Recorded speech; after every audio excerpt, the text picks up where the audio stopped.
Hello YouTube, you are watching Captain Right with the NOA, and today I am talking about the underrated or overlooked, let's say criticised movie Waterworld.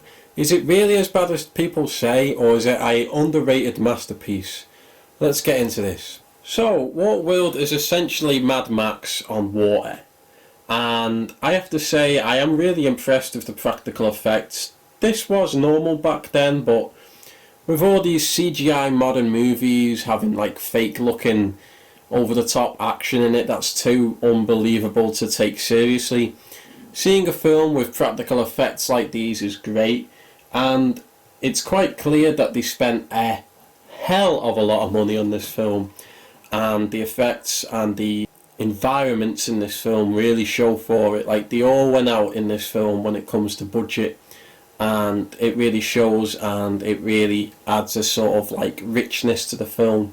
Another thing I will say is that I really think the action in the film is really good. There's stealth action as well, it's not just shooting, it's about sneaking around as well. He goes on the base and sneaks around, and he's like half fish, Kevin Costner, so he swims under the water like a fish and does all this crazy stuff which is a bit ridiculous, but it's kind of fun to watch.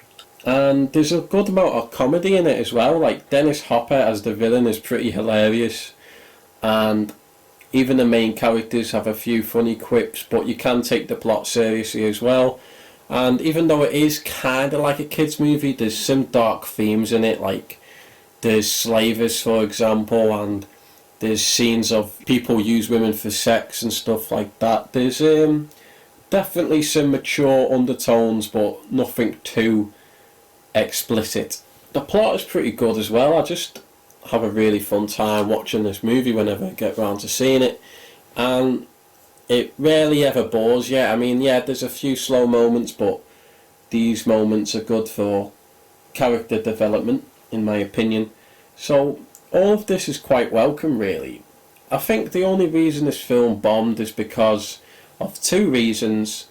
First, it is essentially Mad Max and water. Like, it even has the same sort of rugged Mad Max style where everyone's wearing like scrap pieces of metal as armour, and everyone's wearing like dirty ragged clothes, and it even has the same colour tone and colour palette. Like, this really is Mad Max on water.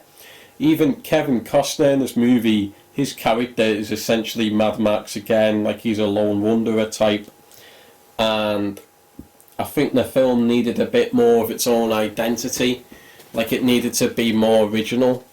And don't get me wrong, it's certainly a creative movie. It certainly has a lot of really fun boats in it and stuff like that, and other mechanics.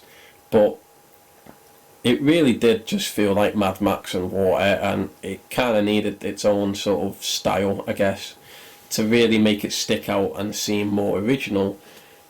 Another thing as well, and me personally, I didn't really find this as irritating, but I heard a lot of critics don't like the little girl in it, like she's annoying, and she's not the best actor in the world, but you know, so what? I mean, I didn't find her that annoying really. I mean, this film is a little bit more light-hearted, and I can see kids enjoying that character, and she doesn't ruin the film for me, but she did for some.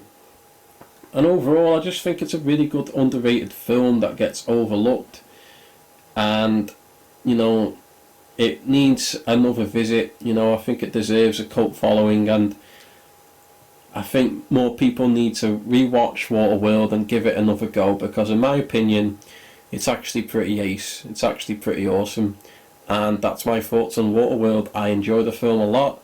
Let me know what you guys think, and I'll see you guys next time. Feel free to subscribe, like and comment below, it really helps the channel grow, and I'll see you guys next time. Peace out. Both my ebooks are now available on Amazon Kindle. The New Order of Alexandria is a dystopian sci-fi adventure full of violence, drama, with plenty of gunfights. Paranormal Homicide is a supernatural horror set in my hometown of Runcorn, a murder mystery with a sinister twist. Both of my books are 18+, so you never miss out on the dark and gritty details. Don't forget to follow our Facebook page, The New Order of Alexandria, for everything NOA.